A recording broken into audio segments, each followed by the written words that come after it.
for what values of lambda this function defined by fx equal to lambda into x square minus 2x if x less than or equal to 0, 4x plus 1 if x more than 0 is continuous at x equal to 0. And what about continuity at x equal to 1?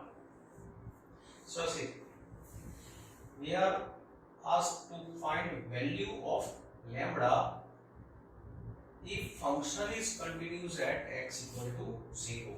So see, if f is continuous at x equal to 0, then because function is changing its formula at 0, limit of fx x tends to 0 from left equal to limit of fx x tends to 0 from right side equal to f of 0 will be true by definition.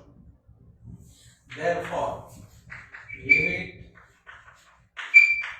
x tends to 0 from left side, so values of x will be less than 0. If x less than 0, fx is lambda into x square minus 2x. It is equal to x tends to 0 from right side. So on number line, values of x are coming from right side towards 0. So all are more than 0. So x more than 0, fx is 4x plus 1. So I keep here 4x plus 1.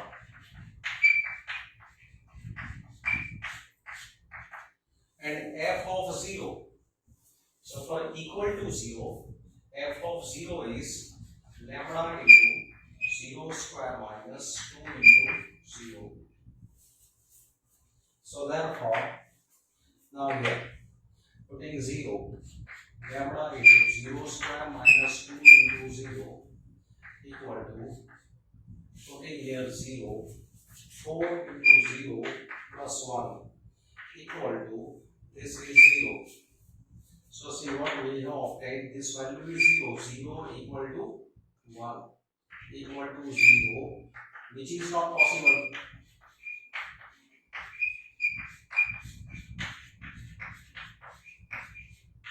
One equal to 0 is not possible. So that means lambda does not exist. Therefore, lambda does not exist if function is continuous at x equal to 0. So no value of lambda exists to be continuous at 0. So no value of lambda exists. Therefore,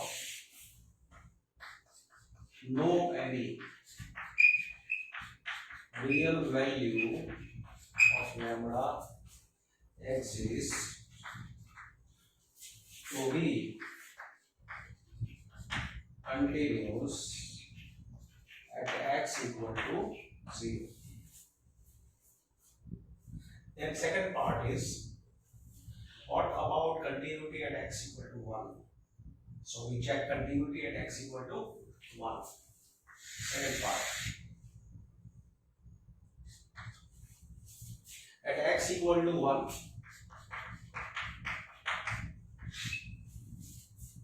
we find f of 1. F of 1 is, now see, 1 is more than 0. So we use this formula. F of 1 is 4 into 1 plus 1.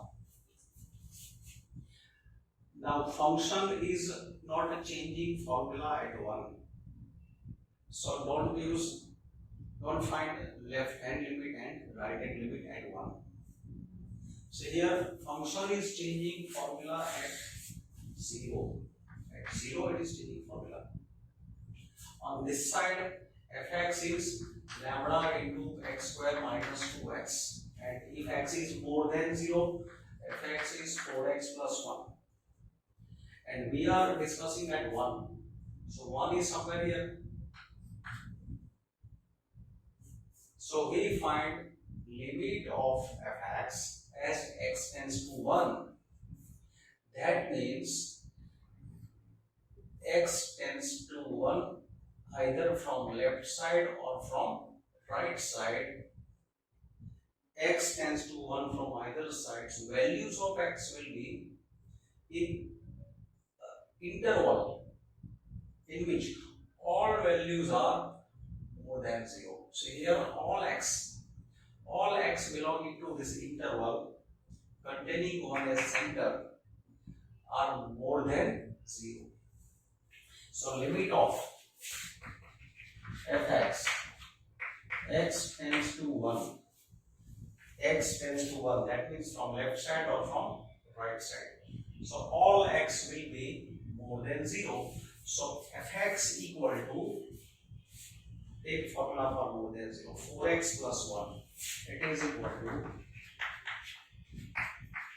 4x plus 1. So it is 4 into 1 plus 1, that is 5. So here this value was also 5, this value is also 5. Therefore, limit of fx x tends to 1, this is 5, this is also 5, equal to f of 1. So this function is continuous at x equal to 1, and it will be continuous for every value of lambda. It is continuous for every lambda belonging to R, because here the calculation is free from lambda. Lambda doesn't affect these values. Show that the function defined by gx equal to x minus box x. So gx is x minus box x. This is discontinuous at all integral points. Here box x denotes the greatest integer less than or equal to x. Say we want to check continuity at integral points. So let me take any number, any integer, any integer. Its element in Z. So we take n is any integer and we check continuity at n. Now see, if we take a number line, on number line this integer is n, so on left of n here there will be n minus 1, and on right side of n there will be n plus 1. Now see what happens if x is in this interval. If x belongs to n minus 1 to n, then box x is equal to, if x is value belonging to this interval, then its box value will be n minus 1. So it is n minus 1. If x equal to n minus 1, we can include n minus 1. This can be included. Then also box x is n minus 1. So for all numbers including n minus 1 and between n minus 1 and n, box value is n minus 1. Similarly on this side, if x is from n to including n, excluding n plus 1, if x is in this interval, then box value is n, then box value is n. So now this is the property of box function. Any integer change its value after integer. So before integer different, after integer its value is different.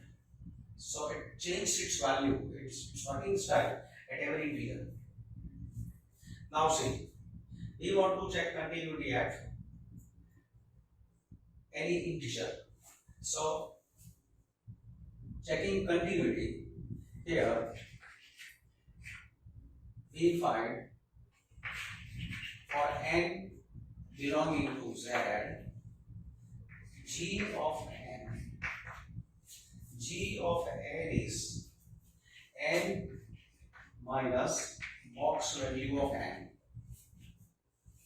G of n is n minus box value of n. Now n is integer. So n is integer. So box value of integer is itself. So this is 0. Now because at n this function is changing its formula, so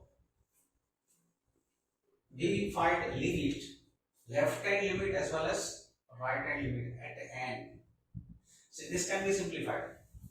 Gx can be simplified as Gx equal to x minus box x, x minus box x. This can be expressed as, see, keep x as it is, box x equal to n minus 1. Box x is n minus 1 if x is less than n greater than minus 1. So x lies between n minus 1 to n. And if x belongs to, if x is more than or equal to n, less than n plus 1, then this is equal to x minus box x. What is box x in this interval? Box x is n. So this is simple form. Symbol is removed using definition of box function. So now observing this form, doing next calculation. So after finding g of n, now we find left limit. So limit of gx, at which number we are checking continuity? At n. N is integer, maybe 1, this may be 2, this may be 3, 4, any integer, positive, negative. So consider n any integer. So x tends to n from left side. So when x is coming towards n from left side, x is coming towards n from left side, x will be in this interval. So gx is x minus n minus 1. So here value of gx will be x minus n minus 1. Now putting here n, x equal to n minus n minus 1. So finally it is 1. So this is left hand limit. Now right hand limit. Limit of gx, x tends to n from right side. When x is coming towards n from right side, so values of x will be in this interval. That means in this interval. So box x equal to n. Here already done. When x belongs to this interval, in this interval, then gx is x minus n. So putting here gx equal to x minus n. X minus n. Now putting n, it is equal to n minus n. So 0. So see, left hand limit is not equal to right hand limit. So here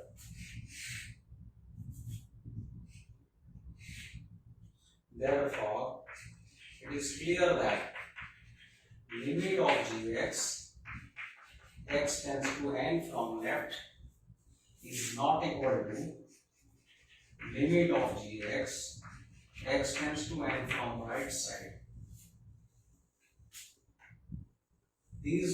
All these three values should be equal, but these are unequal. So g is discontinuous. It is discontinuous at every n belonging to z.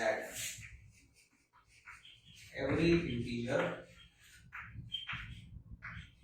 and at every integral point this function is discontinuous.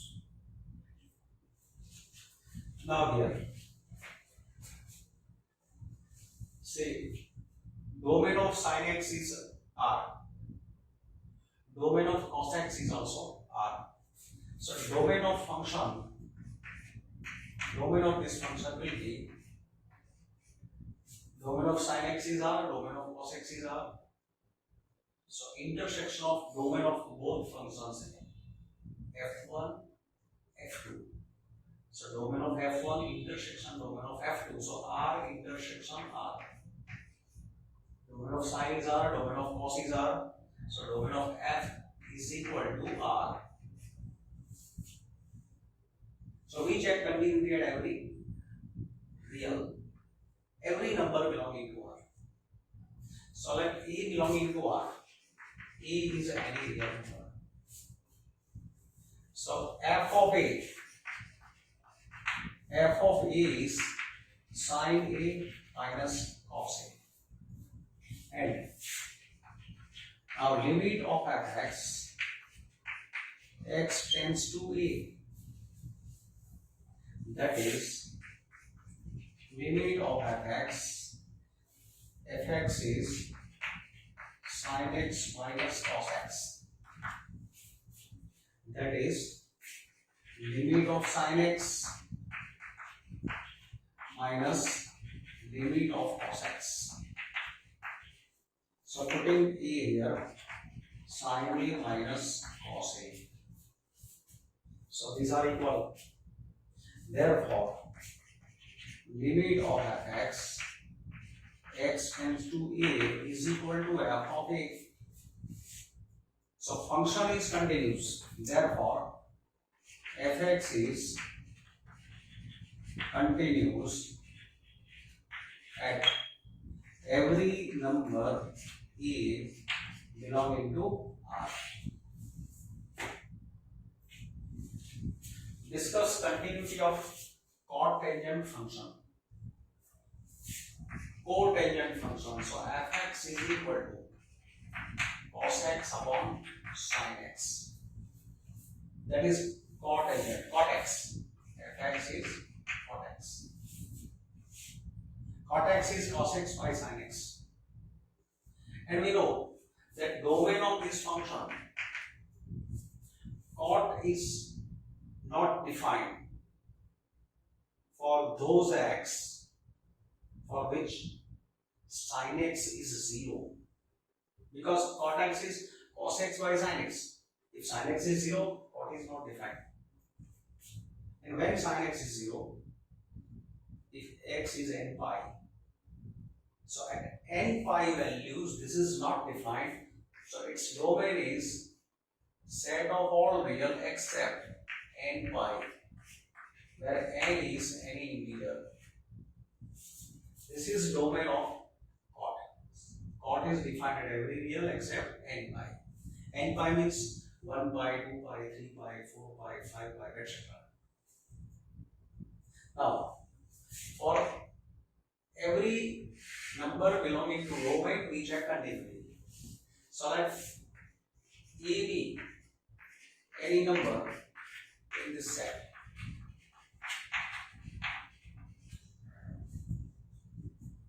F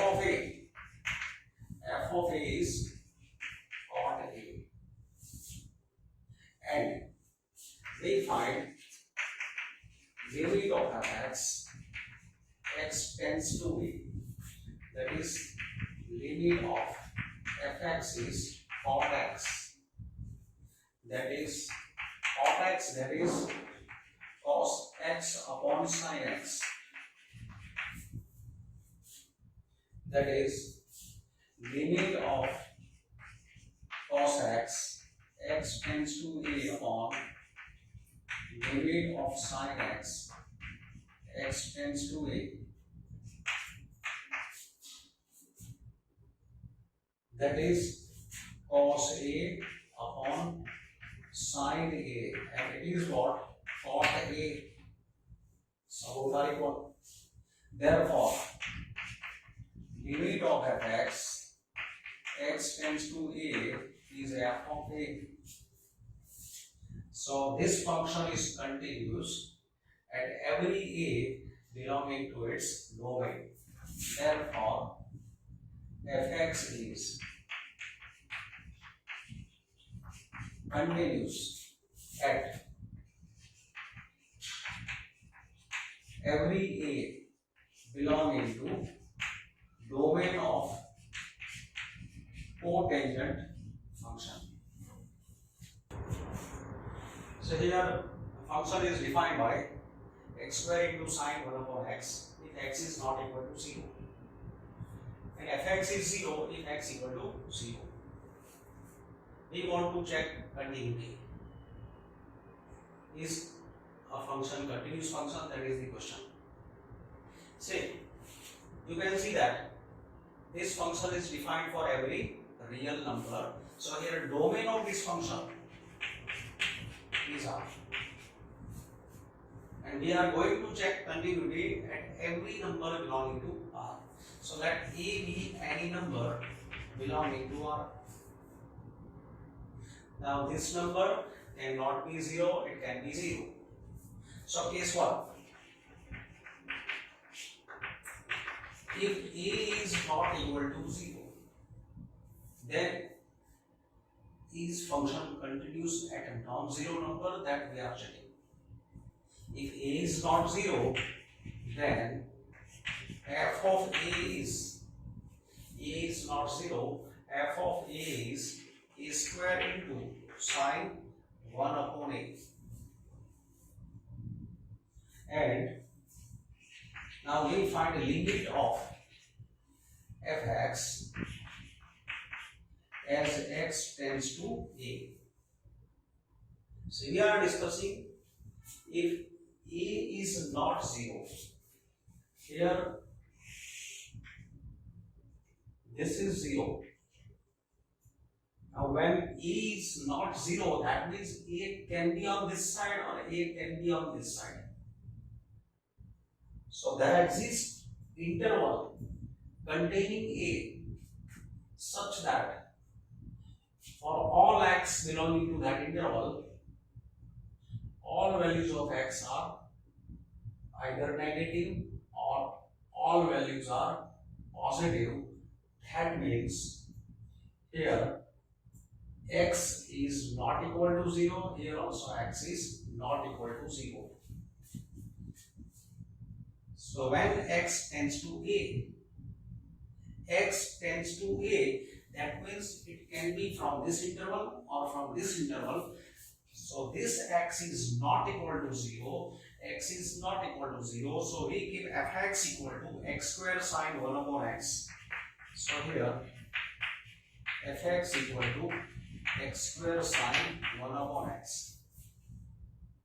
And now putting this number a square sine 1 upon a. So we have proved that this value is a square sine 1 upon a, this value is also a square sine 1 upon a. So limit of fx, x tends to a, is equal to f of a. So this function is continuous at every a which is non-zero. For every non-zero real number, it is continuous. Now we check at 0. So checking at 0, case 2. If E is 0, then f of 0 is, that is f of A. So f of 0 is 0. F of 0 is 0. And limit fx, x tends to 0. Limit of fx, x tends to A. What is A here? 0. It is equal to limit x tends to 0. Now when we say x tends to 0, that means x is coming towards 0 either from this side or from this side. Coming towards 0, either from this side or from this side. X is coming near and near towards 0. It doesn't touch 0. So when x tends to 0 from either sides, that means these x are not 0. Coming near and near towards 0, not equal to 0. So these x are not 0, and because not 0, x not 0, fx equal to x square sine 1 upon x.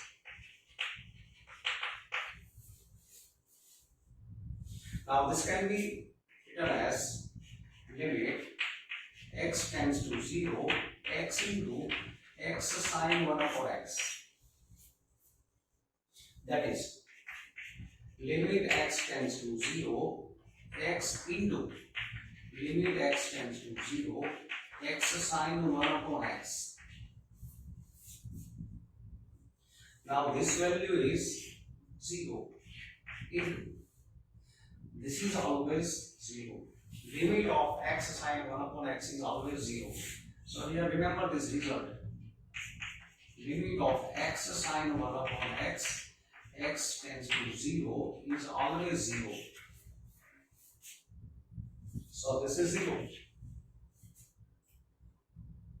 So both values are 0.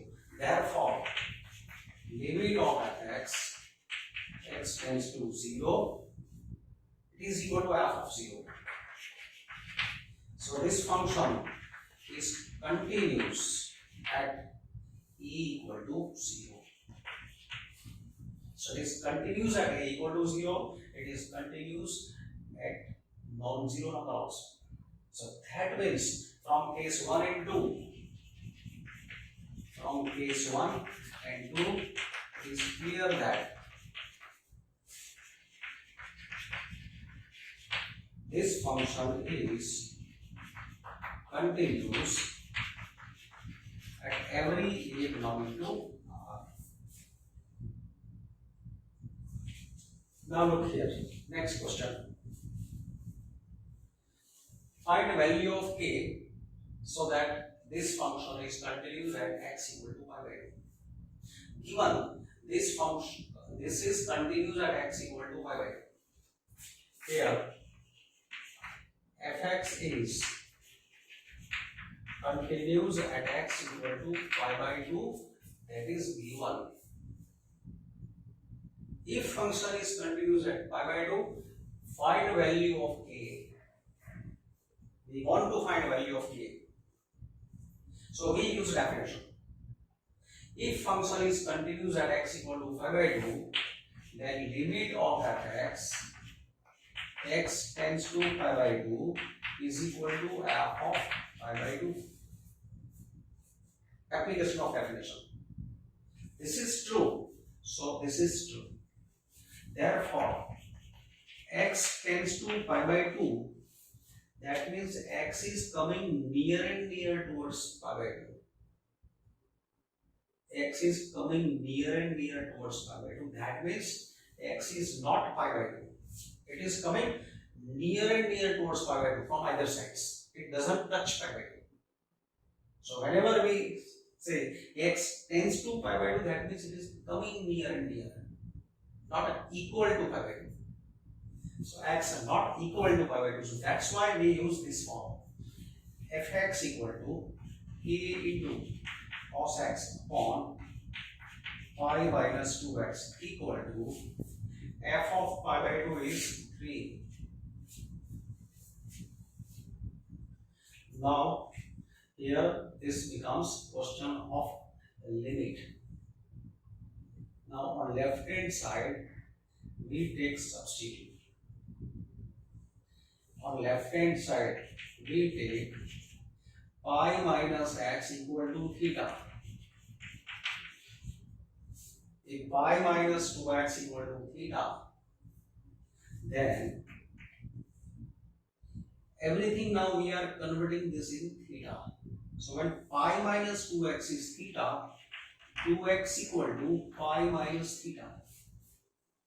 So x equal to pi by 2 minus theta by 2. So when pi minus 2x is theta, here we shall substitute value of x, pi by 2 minus theta by 2. This should be also changed. And as x tends to pi by 2, if you take here pi by 2, so pi minus 2 into pi by 2, pi minus pi, theta will be 0. So theta tends to 0. So x tends to pi by 2 implies theta tends to 0. So putting values,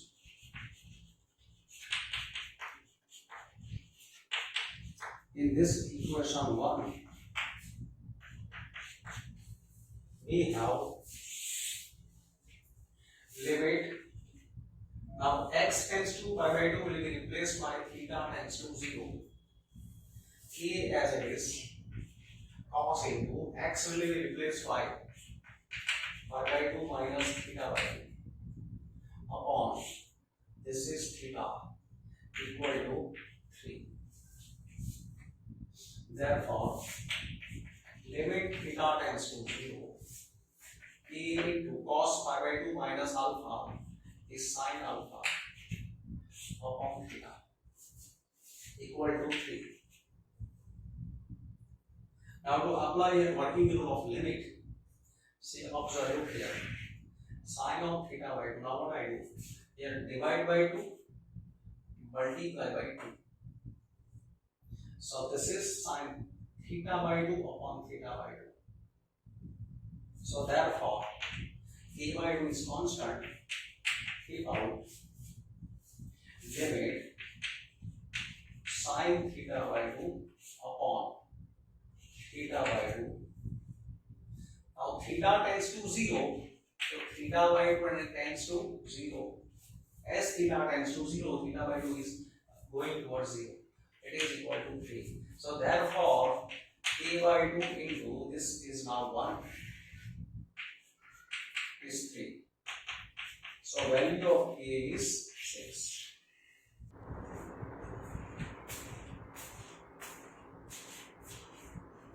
See, find k if this function is continuous at x equal to pi.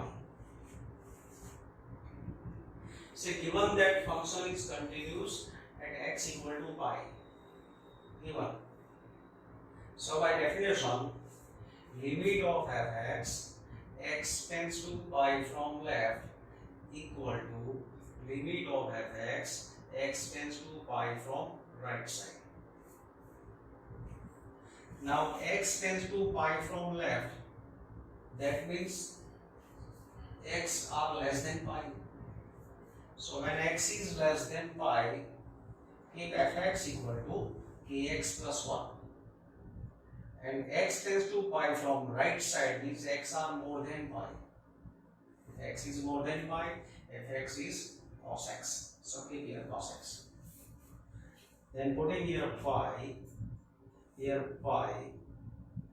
cos pi is minus 1, so k pi is minus 2, so k will be minus 2 by pi. In this question, show that function fx equal to cos of x square is a continuous function. Fx equal to cos of x square is a continuous function that we want to do. Now look here, inner function is x square, outer function is cos. So it is composite function.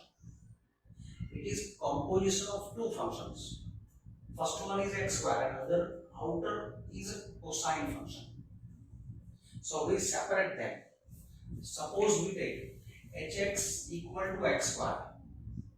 So hx equal to x square, which is continuous on R. Already this function is continuous on R. And outer function we say gx. Gx is cos x. So we differ symbol. Inner function hx, outer function gx. Given symbol is fx. So we can't use fx. So gx is cos x. Cos x is also continuous on R. Now we find composition GOH of x. So it is G of hx. Hx is x square. Keep here x square. And G of x square is G of x square. Keep here x square. So G of x square is cos of x square. So cos of x square. So this is what?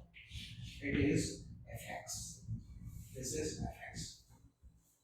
So fx is nothing but composition of g and h if hx is x square and gx is cos x. Now h is continuous, g is continuous, and we have theorem that if two functions are continuous, that their composition is also continuous. hx and gx both are continuous function here. Both are continuous. Therefore, the composition GOH of x is also continuous on R. That means this function, which is fx, is continuous on R. Similarly, in this question, examine that sine of modulus x is continuous function. Again, inner function modulus x, outer function sine. So inner function we say fx and to outer function we say sine x. So consider modulus x as fx and sine of x is gx. These two functions are defined on R. First of all, we check continuity for modulus x. This is defined on R. So for any a belonging to R, limit of fx, x tends to a. Putting fx equal to modulus x, this will be modulus a. And f of a is modulus a. So these are equal. So limit of fx is f(a) as x tends to a. So by definition, this function is continuous on R. So proved as we did in previous questions. This is continuous at any a belonging to R. And obviously sin x is continuous. Now taking composition, GOF of x, G of fx. Fx is mod x and G of mod x is G of mod x, take here mod x, sine of mod x. So f and g both are continuous. Here it is shown f and g both are continuous. So GOF, their composition is also continuous on R. So sine of modulus x is continuous on R.